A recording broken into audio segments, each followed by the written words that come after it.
Good morning and welcome to NCG's 2022 annual conference. Of course, with our conference being on May 4th, we couldn't help but sneak in a little bit of Star Wars fun. My name is Dwayne S. Marsh. I'm president and CEO of Northern California Grantmakers, user of he, him pronouns, coming to you from the unceded ancestral lands of the coastal Miwok. I'm of medium dark complexion, brown eyes, black hair, and an exceptional haircut, courtesy of my life partner, turned pandemic super roommate, turned barber. A mustache goatee I've maintained since college, and maybe the first previews of a gray hair or two. Sitting in the well-appointed space from which I've taken more than 2,700 Zoom meetings since assuming this role 20 months ago, featuring modern graphic art that we acquired when I finally had the opportunity to meet my wife's extended family in India in November of 2019. And I am wearing hard pants. We're gathered here for the next 2 days with 292 total participants of the NCG community to engage and dive deep into what equitable recovery means and looks like for our community and region. And what is the critical role for funders? We're going to learn from each other, gather new ideas, get inspired, and have some fun along the way. Before we get started with today's conversations, I want to take this moment to thank everyone who's made this conference possible. All of our speakers and sponsors, NCG staff and board, and each and every one of you. NCG is not NCG without you, our engaged membership. As our tagline says, we're here with you, together for good. Special shout out to our presenting sponsor, Gilead Science, our conference partner, PolicyLink, and our production team, TimTab Media. Also, for those of you who were able to join us last night for the in-person reception, you heard the great sounds from Oakland-based Soul Development. We'll continue to play their tunes over the next 2 days. Be sure to learn more about this group and their powerful message on the KQED documentary, When the Water Gets Deep. This year's conference looks at our road to an equitable recovery. The COVID-19 pandemic amplified pre-existing health and wealth disparities for communities of color. People experiencing hardships before the pandemic are struggling more than ever to meet their basic expenses. The road to recovery requires philanthropy to address the underlying factors that led to the economic recession, more than 60,000 California-based COVID-related deaths, and a deepening racial divide in our country.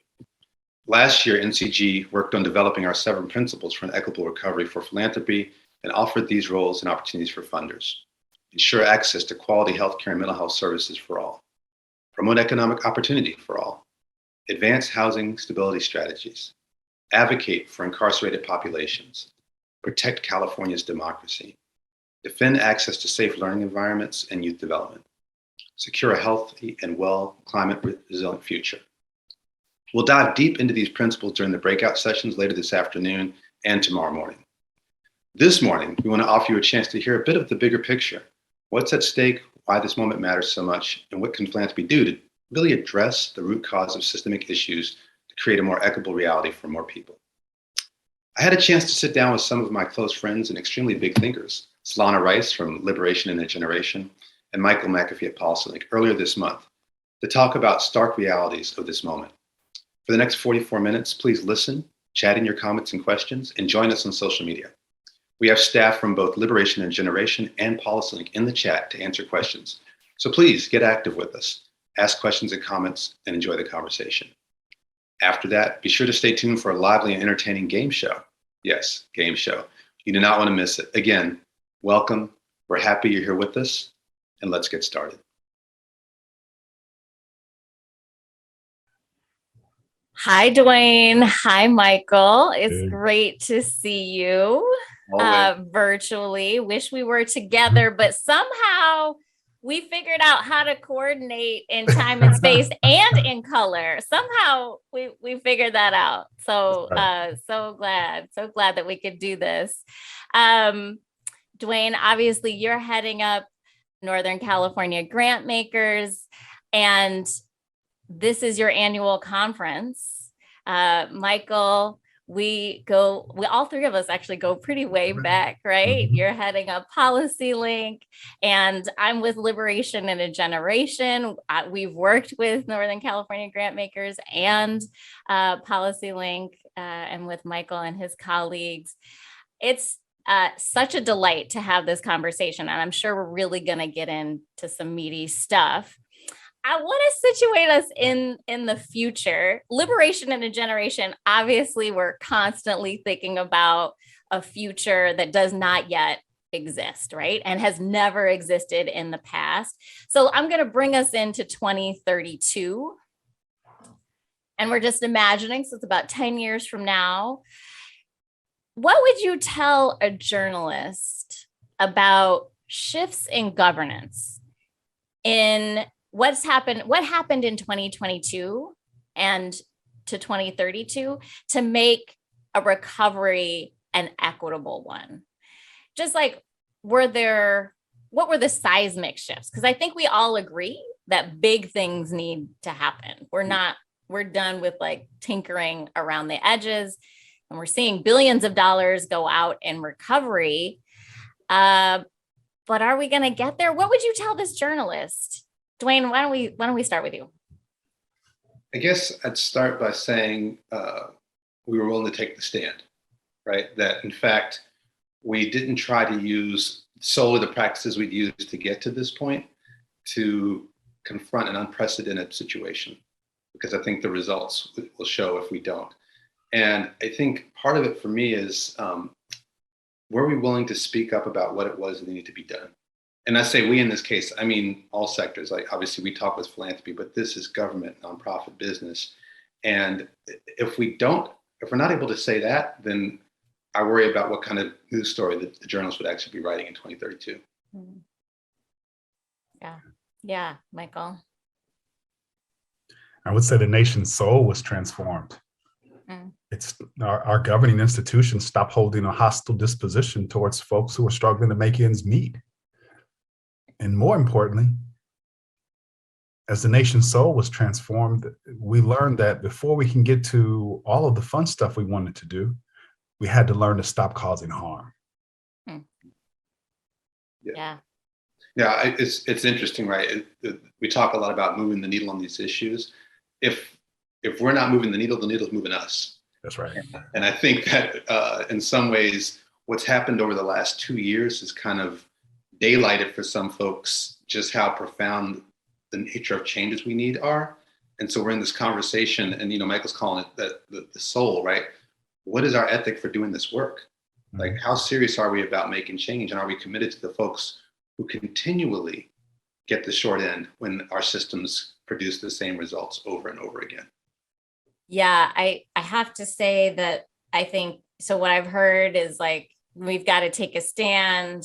This is soul moving work. This is spirit work as well. For us at LibGen, we're always talking about the fact that the story that we tell has to be the truth. And I feel like the truth is what we are not in search of, but like looking for the right folks that are hearing the truth. And for us, we're constantly talking about racism being profitable, right? And being a huge hindrance to having equity. From y'all's perspective, what are the top 3 pivots that need to happen in order for people of color to have different outcomes from our last recession, which I think all the data shows that, like, especially Black people did not recover from the last recession. So is anything going to be different this time? What are the three big pivots that need to happen? We only get 3. Yeah, for today. Think about that.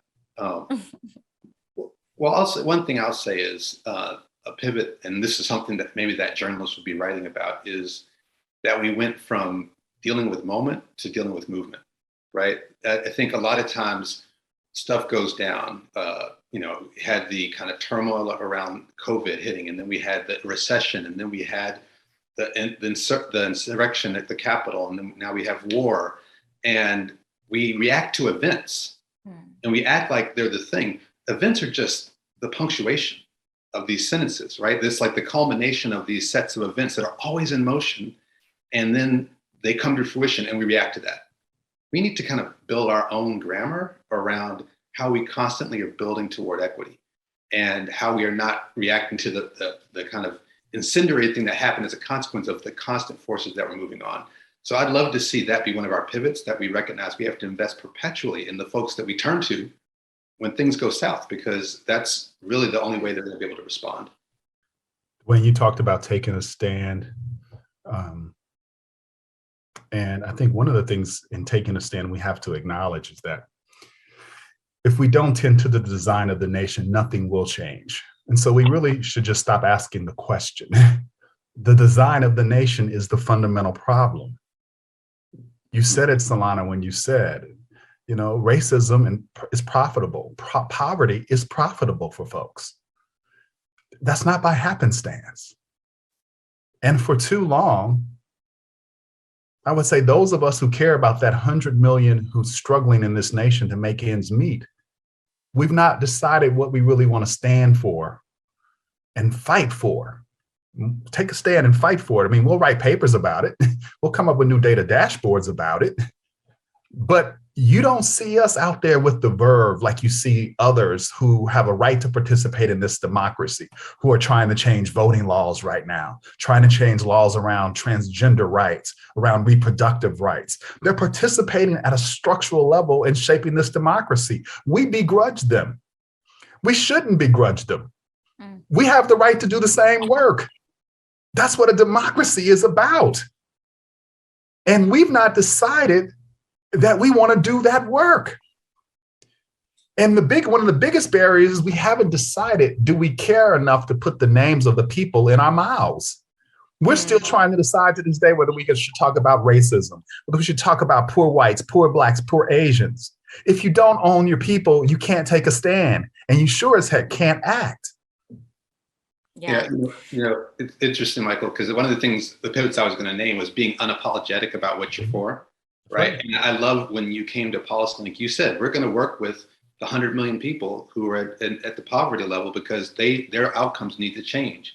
That's and right. PolicyLink, and we all have our lanes, right? You're doing it in the PolicyLink lane. It's a unique lane in many ways. Philanthropy has a lane and a role to play. And I hope we can dig more into what that lane is about. Folks in the front lines have their lanes as well, but we have to name what it before. We're often not willing to name it because we've been shown almost that conflict is not productive in doing that. That if we are, if we're willing to get into it too messy, it might not turn out well. This isn't going to straighten out without a little bit of mess. We have to find our way through this right now. That's right. It is going to be a bit of a mess. And actually, when you all were talking, I was thinking about, but who is it that needs to take a stand? And when we're standing, are we all facing the same direction? And are we all trying to get to the same place? I feel like we have to acknowledge that, like, not everybody is about liberation. Like we essentially have different values, and what happens even for folks that are in the equity movement, we might have different values, right? So how do we surface that? How do we stay in conflict and in struggle and together? Well, this points to another pivot, I think, in part, because I'd say we have to build institutions, all of our institutions, to be equipped to move us to that point.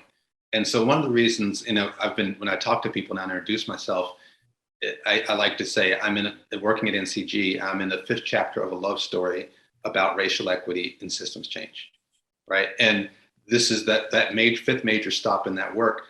The reason that I've really embraced racial equity as a frame for my work is because it's unapologetic about what it's trying to do. It's trying to make sure that race doesn't determine your outcomes from lifespan, really life to death.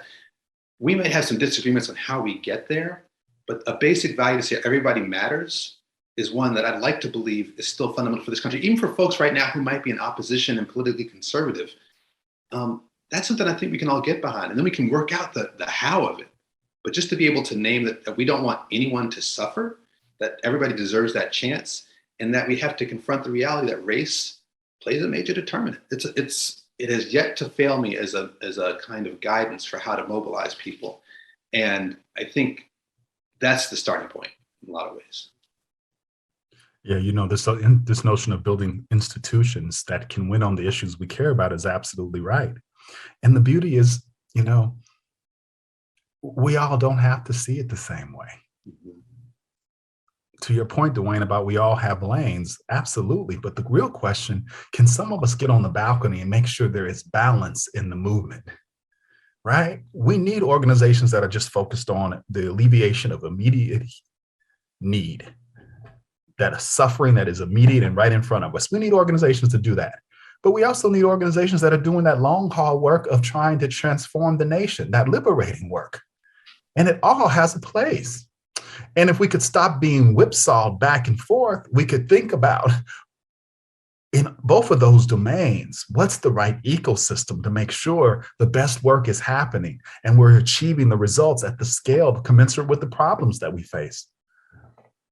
Yeah. Yeah. Michael, you and I talk a lot about institutions and how we need to create the ecosystem, be together and coordinated when we need to be, being clear about our values.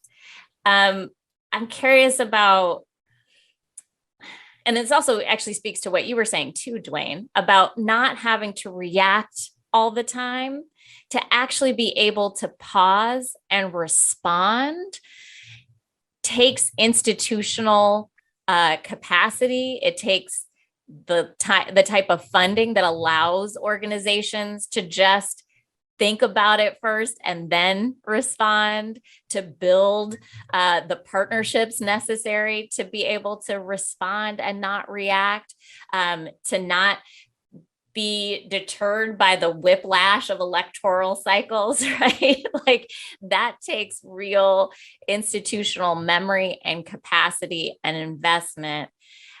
We know, at least on the nonprofit side. What about our public and private institutions? What do you foreshadow happening in the private sector and in the public sector if we don't take on some of these pivots around some of the soul searching work, some of the moment to movement work? What happens in our public and private sectors? Well, I mean, I was just thinking about, as we pivot to that question, get another pivot, I was just thinking about this thing about the crisis to crisis, investing. And I should say, one of the things that's been great in the last 21 months since I joined NCG is getting a closer look under the hood at what philanthropy in the region particularly is doing on these issues. And we're taking those kinds of steps, right? This is not a kind of an implication that we have been inactive, and people have responded. But right now we have billions of dollars, tens of billions of dollars coming into California in recovery funds. And there's a bit of a mad scramble to figure out who are the community-based institutions who can own the process, can govern, can actually take leadership and move into this. If we had been investing along the way in those institutions, we would just be going to them and say, here's the moment, capture the resource. Now, we may never see dollars like this again, but I suspect there will be other crises and we will see big investments. Can we get it right this time? Can we actually put the money down to build the organization's capacity to ride this wave, but to be ready for the next one as well? I think that's what I want to see, is that we're not having this kind of, rain in the desert moment where organizations have to staff up to respond to the opportunity, but instead they can have consistency and be a part of the dialogue. And that's the shift in power that I think we need to start to see, that our community players are at the table as equal partners because they have the resources they deserve to do the work. Now, none of that answered your question, but it was just front of mind for me as I was just thinking about this cycle we continue to be in. And 2022, it's the war. I guarantee you, I always have ideas for blogs I want to write and I never get to, right? The next one would be like, okay, let's get ready for the crisis of 2023. I guarantee you there will be something next year that we in philanthropy and other sectors are like, well, what the hell do we do about this? That's right. How do we configure ourselves to be ready for that? That's right. And I think the sad reality now is we can't configure ourselves to be ready for it. The nonprofit sector is too inefficient for what we're asking it to do. And it's really not what it's supposed to do, quite frankly. It's designed for charity. It's designed for crisis to crisis to crisis. The vehicle that is supposed to be governing is our governing institutions.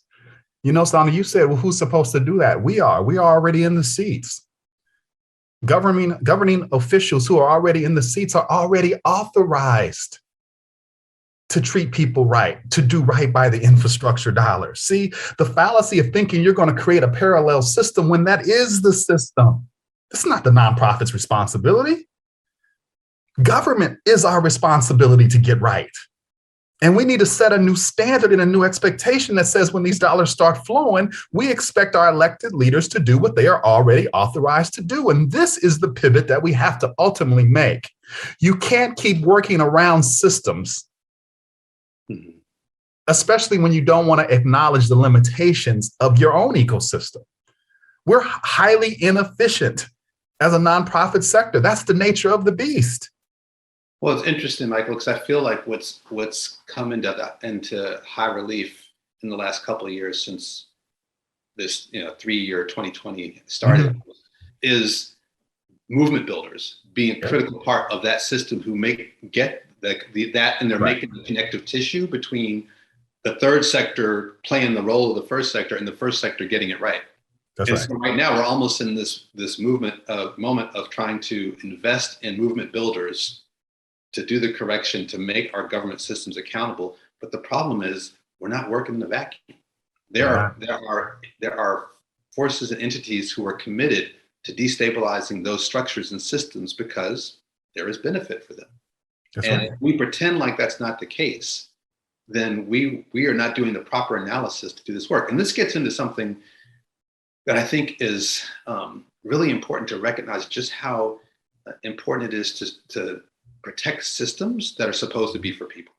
Yeah. And so as we go deeper in this conversation, I have some thoughts on that, but I feel like those are some of the consequences at play, Solana, if we fail to make the pivots we were talking about before. If you're going to keep me to 3, I mean, I got more, but if we don't make those pivots as starting points, we're going to have some serious uphill work to do. So you actually had asked about the institutions themselves, and I want to start with philanthropy a little bit, because obviously that's my job. And in a lot of ways, and we don't like to always say this, philanthropy is about power. It is money, it is legacy, it is access, it is the connective tissue between sectors. It is sometimes the negotiating medium in which we can bring those sectors together to do something different and extraordinary. It is catalyst, right? It is actually disruption, not often and not at huge amounts, but it can be that as well. Our role in philanthropy is to understand the moment, the movement, and figure out what role are we supposed to be playing right now to that end game, where Michael's frame of 100 million people are no longer at risk, where the frame I'm using of racial equity, race doesn't determine your outcome. Whichever those frames you want to hold on to. But what's our role in philanthropy to play the right role to make sure we're moving toward that? It's a complex assignment, and we have to be attentive, and we have to be really kind of thoughtful about the moment we're sitting in. And this is probably one of the most challenging moments for philanthropy in the 30 plus years I've been doing this work. But I think that's a starting point. Philanthropy, recognizing all those roles, recognizing which role it needs to be playing for the moment we're in, and then figuring out how to do that well. Michael, have you seen philanthropy playing the right roles, and where? I'm not in this moment well, as we talk about, like, say, the infrastructure stuff, I'm not. Yeah. I see philanthropy doing some good stuff, but we're not still, I don't think, in the right game. The right game is for us to begin to change the rules of the game. I mean, think about it. The majority of the infrastructure dollars are going to be spent whether we do anything or not, because the rules dictate how they're going to be spent. We could actually change the funding formulas. We could actually change how those dollars are spent, but we're absent in that, right? Even when you think about the competitive dollars, the communities that need them won't score high enough to get them because we haven't been involved in the NOFA design. So even when you think about these trillions of dollars that are going to flow, we've had nothing to say for years on the formula allocations, the regs, even if we can't change the statute, but changing the regs. See, that's all unsexy stuff, but that's stuff that is the winning on equity stuff. And Dwayne's point about the roles of philanthropy are powerful. They're absolutely right. Imagine if we had been convening people over the last 5 years about how do we change the funding formula of transportation dollars so that they are equitable? How do we change the competitive NOFAs so that they are equitable? Those are places that we could play in, but we haven't. And while we're building, thinking and talking about technical assistance and all of that, we're going to build a technical assistance apparatus and the trillions of dollars are going to get spent. no correlation between the two, really. You see my point? That's the disconnect. We're talking about technical assistance, and the rules of the game are already set, and they're going to be passing each other in the night. And some good will happen. Some good will happen. But the opportunity for us is not to beat each other up. It is simply for us to see what the work for our generation is. It is to get out ahead of constantly churning every time there's a crisis, like Dwayne said, and begin to think about how do we master democratic governance and begin to change funding formulas, et cetera, so they work in our favor. That's the manifestation of real power. And I think that's the work for our generation. Yeah, it's interesting. Before I was with NCG, I spent half a decade with Race Forward and worked with governments who were trying to confront the reality they had invested in the inequitable outcomes in their communities. And then here they were, and we said the proposition was, can we get you to invest in equity as a driving force for your work? And there was a lot of pickup. Even as we're having this conversation, my old friends at Race Forward are up in Portland, Oregon with 500 representatives from that network now trying to talk about this, 1,000 more online, recognize that they can't get to their mission as jurisdictions if they don't confront the racial inequities that are talking about. So there's an appetite. There was some openness in government for the conversation Michael and I are talking about. And there have been folks in philanthropy who consistently over time have tried to hold the thread on that discussion, right? And the question is, are we going to keep acknowledging and lifting them up as vanguards? Or are we going to recognize that's where the practice needs to be? Philanthropy has the power to move itself as well as other systems. And so I think if we could actually see organizing and movement within philanthropy to hold that door open. And one of the reasons that popped in my head was because one of the trainings we'd always do, we talk about the difference between transactional work and transformational work. And we say, well, transactional work, you take a person or a system or a person or a family, you move them through an existing system, hoping they get a better outcome as a consequence of the workaround you did. That's the transaction. Transformational is you change the system to produce the outcome you want that family to get in the first place. Yeah. That's the moment we're in. And the curtain's been pulled back, right? If 24 months into 2020, which is pretty much where we are, you haven't figured out that that's what's going on, we need to have it sit down and talk, because really it's been a revelation of just how fragile our system is and how critical it is we make these changes. Your point here, one thing I'll say is we should just take a moment and celebrate. As tough as this moment is and our work is, think about what just happened at the White House on Thursday, I believe it was. The release of 90 racial equity plans in a highly charged political environment. 50 of those plans were not even required. To Dwayne's point about folks are ready to do this work. 50 of them didn't even have to do them. And in spite of this political environment, they did them anyway. That victory is a result of philanthropy and the equity movement making that happen. Mm-hmm. Now, we still got a lot of work to do before an administration to center this work, to have 90 plans out there, 50 that we didn't even ask for or weren't required, in a politically charged moment where all across the country, folks are trying to keep us from talking about racial equity. That's huge. And if we could just learn from that came from folks being unreasonable, not negotiating away the standard. That didn't happen because we were playing around. Yeah. We can win on equity if we continue to stay focused on the work. When I came to NCG, one of the first things I did was 100 conversations with our membership and others in the ecosystem about what they needed to see from us. And it's part of, I say this all the time, I'm more excited about this job now than I was when I started. And part of it's because across our 225 members, which may be more by the time this airs because we've been growing, everyone in that conversation was at different places. But there was no disagreement that where we need to move is toward equity, that in fact, we need to figure out how we solve this problem. Now, some folks have been the leading edge of that conversation for 15, 20 years, right? And we're looking to them for examples. Some folks, frankly, were a little concussed about what's happened in the last couple of years and like, where do we need to go? What do we need to do? But I didn't have a single conversation where somebody said, I want to shy away from this moment, right? There is an appetite in government. There's an appetite in philanthropy in this region. We're one of the richest and most innovative regions in the world to get this right. And so that's where I see the opening and what inspires me to keep at this. This might be an impossible question to answer, but I think we have to put it on the table because, Dwayne, you hinted at this, that this is a conversation about moving and shifting power, and that there are forces that are not interested in shifting any of the power that exists right now. And I think we have to acknowledge the private sector and the corporate role in not shifting that power, and philanthropy's proximity to corporations, right? And corporate power. What do we see necessary in the private sector? And are we seeing glimmers of hope there too? I mean, I know, Michael, you have a lot to say about this. You know, it's one of the reasons why we're creating the corporate racial equity standards. You asked, can we get an alignment? For us, the standards give us a way to align and activate in all of our roles, right? So that's one step.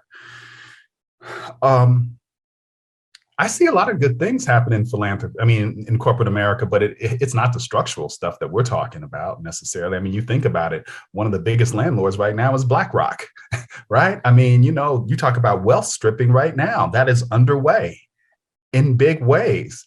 The reality is this, this is why I said the soul of the nation and its citizenry must change. This strip mining way of behaving with this economy is no longer working for the vast majority of folks. And, one way or the other, it's going to change.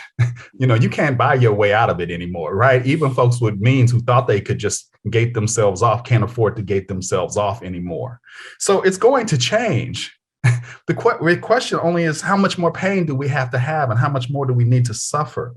But having said that, I can tell you, I was at the Skoll Economic World Forum a year ago, and to see global CEOs saying that this is not sustainable blew my mind. I thought I was dreaming.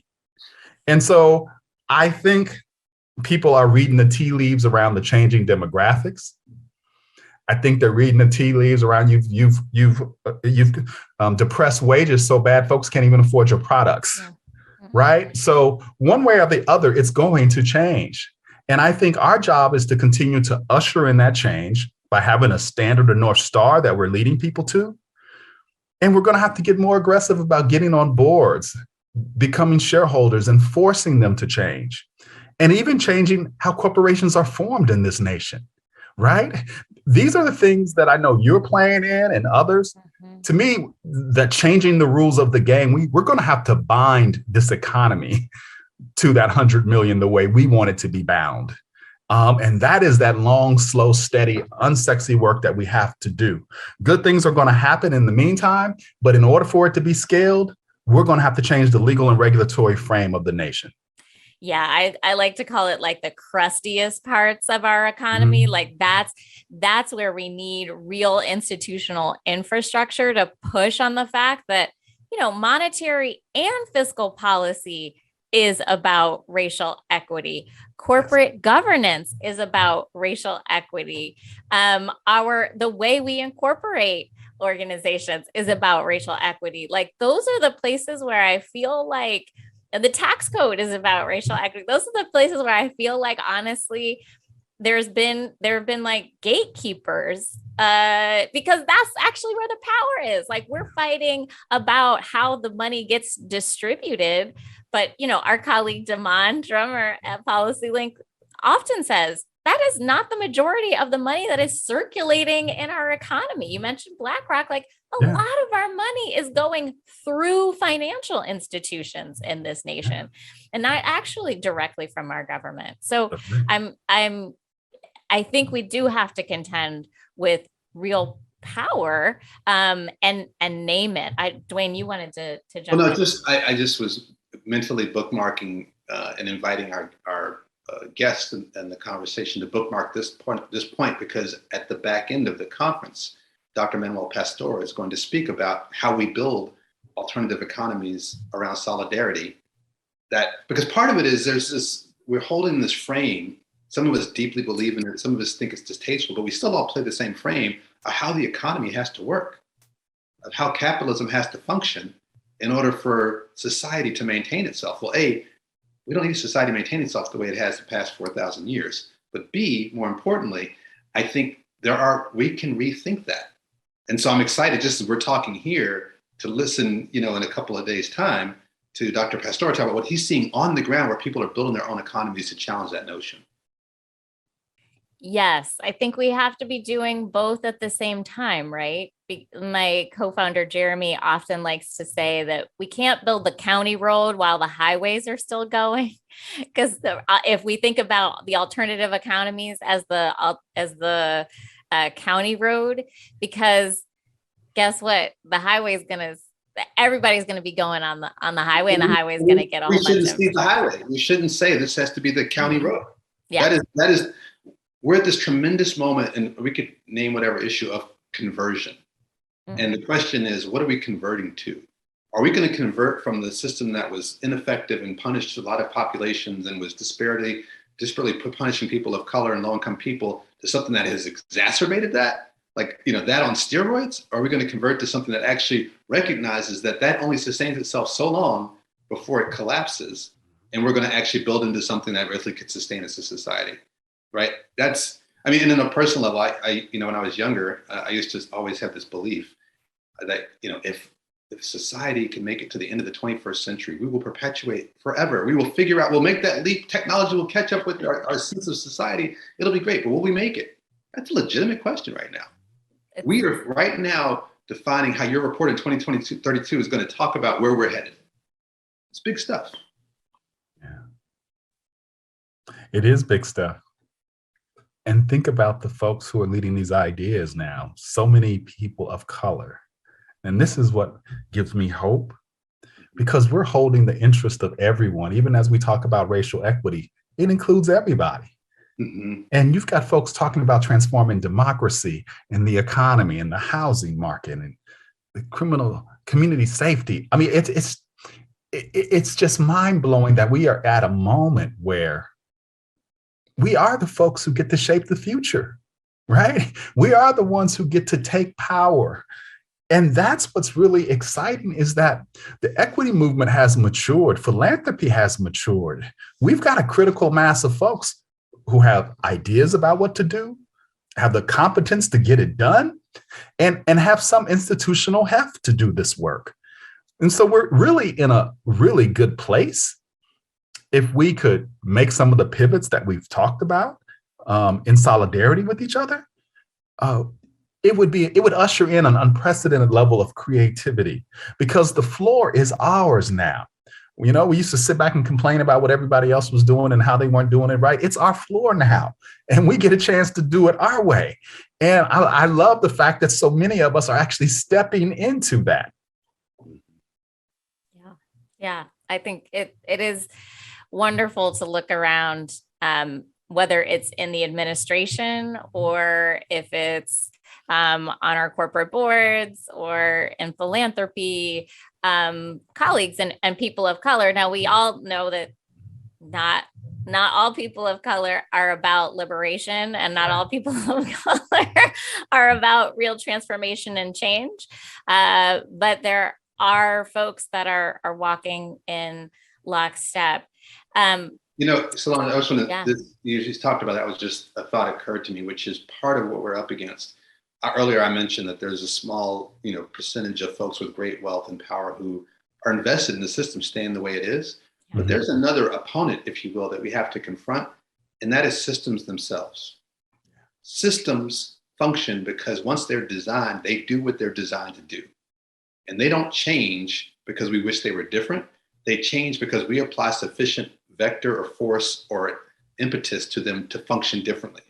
Otherwise, they'll produce the same results. So there might, you can have your kind of mindset around this Illuminati who want to control power and kind of crap. That's all well and good. But the real thing we have to do is recognize systems aren't going to fix themselves. We have to do the work to fix them. And so we have folks across all levels of government, in industry, in philanthropy, who need help and support to figure out how they actually change their systems to produce the outcomes we want to see.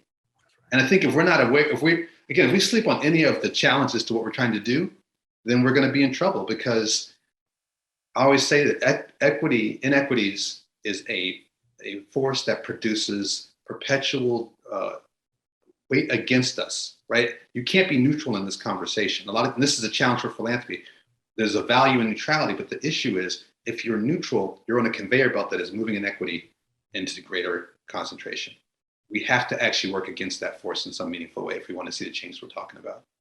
Yeah, I mean, I'm so glad that you mentioned that. It's partly the reason why Liberation in a Generation is positioned as a movement support organization, because we quickly realized after working in mostly like research, think tank, policy organizations, that it was the organizers that were moving the force that you talked about, that they were building the movements and the power of people to come up against some of the money forces, right? And so I think we'd be remiss if we didn't talk about the need for supporting and really creating and germinating and amplifying the work of organizers. Well, and this goes all back to the beginning of the conversation, right? Because that role of philanthropy to bridge, mediate, and convene sometimes has this feeling we have to be, quote unquote, neutral, right? But what we need is to be able to create the space for those things to come together and figure out a pathway to the destination that we want, which is that all people are thriving in society, right? Nobody should be neutral about that as a goal. And so it's a complex thing for philanthropy as a sector and individual philanthropies to hold. How do I make the space for the conversations we need and bridge and mediate, but not be apologetic that I want to see a community where everybody's actually thriving? And it's that we be really careful when how we play that role so that we can create the space, but not lose sight of the destination. Well, we talked about some big pivots, right? We talked about shifts in power, which I think that often is the sticking point when we talk about everyone wanting to prosper. The question is how, and does that mean I have to give something up, right? We talked about truth telling, about the role of racism in our economy, about the centrality of racism in our economy, the fact that obviously the people of color bear the brunt and have to navigate the sharpest edges of our economy. We cannot question that any longer. That is just a stated fact, that we need institutions and we need constellations of institutions. What's being said, but not really heard in your world? Like, what do you feel like, if I have to say this one more time? Well, then I'll say it one more time. I'll let Michael go first. I've got a couple thoughts, but I'm curious what you're seeing, because one thing you've been doing with PolicyLink is bringing the frontline conversation into higher visibility through some of the work you've done. So what are you experiencing? The first thing that I'm experiencing that I don't want to have to say anymore is that our institutions have to be strong enough to do this work, and they're not right now.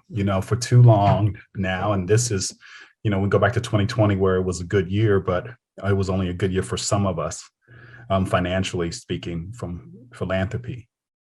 This 1% to 3% range of resources that are going to institutions of color, it has to stop. You can't tell me, if the majority institutions are afraid to really take on this work, and then the of color groups that are ready to do this work, and because we're not afraid, we love our people and going to do the work, but you're only going to give us 1% to 3% of the resources. We're not even in a results conversation. So this is where I'm like, can we just stop bullshitting each other? I mean, because that's really what it comes down to, right? If the majority institutions see this work as too hot, but yet you keep coming over here asking me, well, what are we going to do in 2022? Well, what are we going to do in 2024? We're not going to do a damn thing. We're not going to do a damn thing. We're going to stay steady in the work. Those of us who are born out of the struggle, we're just going to keep staying consistent with what we're doing. That's how the equity movement has delivered in the first place. But this notion of undercapitalizing results has to stop. To me, if you're not willing to hold the conversation around capital and results, you're really not being honest about what you want to accomplish. So that's the first thing that really has to stop. The second is, keep conflating programmatic responses with the design of the nation. You're talking about monetary policy, fiscal policy, these other types of things. That's the game we got to play in. Changing the legal and regulatory frame. We can do it all because some of us have a role to play in that, but we're not paying enough attention to those things. We're not investing in those things. And the last thing I would say is this. I'm tired of negotiating with folks whether we should do this work or not. If you are afraid to just love the 100 million and go for it, it's okay. But let the folks who are not afraid, let us be unleashed to go for it. Right? We don't have to judge anybody in this moment. And that's what's so beautiful. But can you please get us out of the straitjacket so that we can do the work that we got to do for this moment? Because we're delivering major wins with bubble gum and duct tape. Think about 90 racial equity plans. Folks didn't even think the federal government would ever do this work. And that didn't happen because you had a whole bunch of well-capitalized organizations. You had a whole bunch of leaders with a lot of grit who stayed the course over many years and were long-suffering. So those are the major things that I'm seeing that I think if those don't change, the aspirations that we talked about today won't be realized. Hey, Stu, I'll let him go first. The other thing I would just say is I love that moment of those signatures because several years prior, administrations prior, people got into government. I got to see that firsthand to help build those plans. That's and right. Then when government's trade winds shifted, a lot of people stayed in government at a time it was not favorable to do and stuck the course. And here we are signing those things. This is the liberation generational work we're talking about, trying to make happen, right? Right. The one thing I would just say, and this gets back to the very first point we were making around, we have to be clear-eyed about the frame we're operating in and the mission and the work that we're doing, right? So when I was growing up, there were Democrats and Republicans, right? Conservatives and progressives. They were at odds with each other. And there was a discourse around the direct trajectory of the nation based on the conversation between those parties. That's not the conversation we're having anymore. We're having a conversation about whether democracy is the system we're going to sustain, or we're going to move to a post-democratic society where who knows what goes. And so if we, and I'll speak with philanthropy. I should be clear, I'm not a philanthropist. I just happen to work with a lot of them. But if we in philanthropy are concerned about getting into this conversation about preserving democracy because we feel like it's a Democrat versus Republican thing, we're going to miss the boat. This isn't a partisan issue. This is a what kind of society are we going to have issue. And I'm heartened to see how many of my colleagues are starting to step into the space and say we have to figure out how to protect the democratic system. And surprise, surprise, it comes back to investing in movement builders. Because if you ever want to check your watch, movement builders always know what time it is. And that's really where we are right now. So I think that's something I would love us to be able to speak openly about and not get trapped in the D versus R conversation and really talk about the system we're trying to preserve. In closing, I want to hear your personal mantra for this work. There are always moments where we've got to take deep breaths, especially when we keep saying the same thing over and over. There are times when we're confronted with challenges and we just take that long inhale and that long exhale. What's your mantra in this work, Michael? It's like a tree with deep roots. I'm not going anywhere. Mm. And so the only thing left for me to do is to figure out how do I want to manifest love, the love that's in my heart for this nation and its people. And that comes through in the platform that I get the privilege to oversee at PolicyLink. So for me, there's a great peace that comes in these tumultuous times when you know you're not going anywhere. You're going to be in the storm. You're going to be able to be in the good and the bad, right? And that's why I'm really glad and even glad to be on this panel with you two, because we're not going anywhere. We're going to be in the struggle. And for me, the respite is in the struggle. So that's my mantra, that belief that, you know what? I was blessed to be able to get into this position. I've been blessed to have the gifts that I have, and I'm blessed to know how I want to use them till I take my last breath. And that's going to be to make sure we create a nation where everybody can participate, prosper, and reach their full potential. That's my mantra. That's deep. I think my mantra comes out of witness of ancestors. And I think, like Michael, Solana, you know, my upbringing in semi-segregated Virginia in the South in the 1970s, watching people do this work and thinking that's the work that needs to be done. That was just what I thought people did. And then I went off to college and realized, oh, a lot of people don't do this. But for me, it was still what had to be done. And I think for me, the mantra is relevance. Is the work I'm doing actually making a difference in people's lives? And there's lots of places to do that for all of us, right? We pick our paths.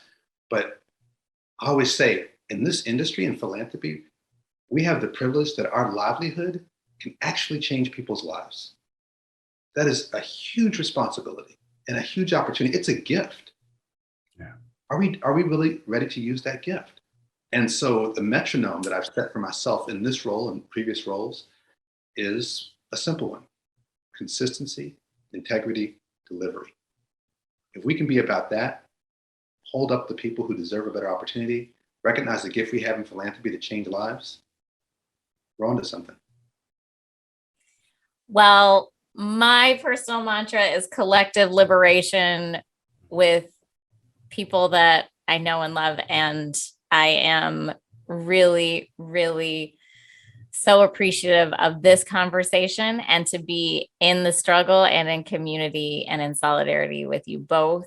And thank you for this wonderful conversation. I'm sure it has gotten, people have a lot of food for thought going into the rest of the conference. Thank y'all. Thank you. Thank you, Michael, for everything you do. Likewise, brother.